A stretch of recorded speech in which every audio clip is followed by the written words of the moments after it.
Vous venez de participer au dialogue national sur le VIH pédiatrique en prélude au sommet qui s'organise à Dakar. Quelles sont vos impressions et qu'est-ce que nous pouvons retenir de ce dialogue? Quel est votre appel à la société civile de Côte d'Ivoire?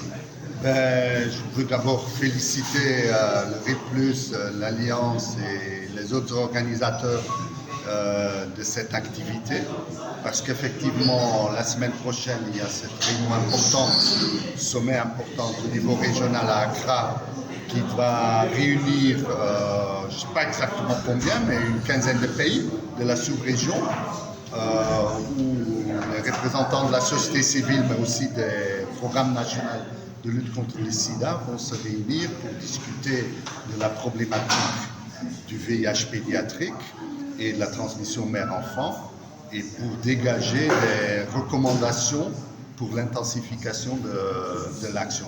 Maintenant, en Côte d'Ivoire, ça fait 1 an qu'on a vraiment commencé à intensifier le plaidoyer, mais aussi la planification, la mobilisation de ressources et l'action autour du VIH pédiatrique.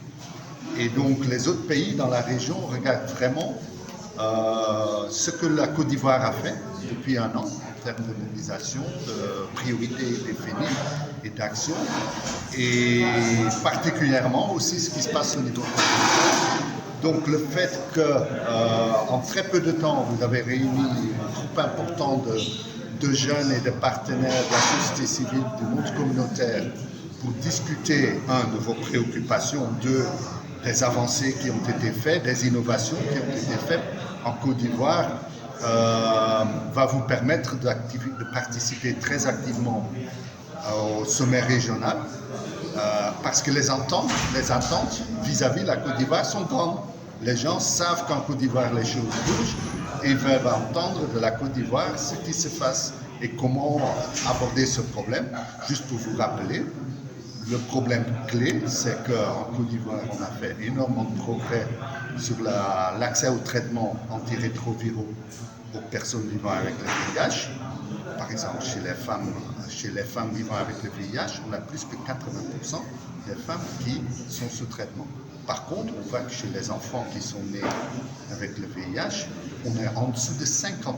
Et c'est cette inégalité qui est inacceptable, qu'on voit dans d'autres pays aussi. C'est pour laquelle que l'ONU-SIDA, au niveau mondial et régional et national, appuie ces initiatives. Donc je félicite encore le RIP+ pour tout son leadership dans ce domaine.